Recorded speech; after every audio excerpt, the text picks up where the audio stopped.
the outboard in a vertical operating position. Place a drain pan below the gear case. Locate your vent and drain plug. Drain plugs are lower on the gear case.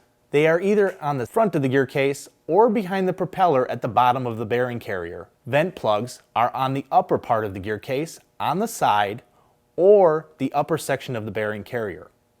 Next, remove the vent plug and drain the lubricant. This will be a great time to get your replacement lubricant ready to refill the lube. The second step will be to refill the lubricant. To do this, make sure you keep the engine in a vertical position.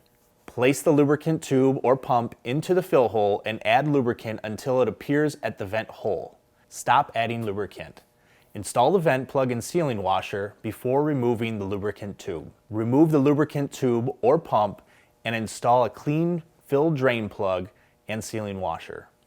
To find out more information on changing the gear lubrication on Mercury outboards, refer to a Mercury owner's manual or visit mercurymarine.com and click on the Dealer Locator tab.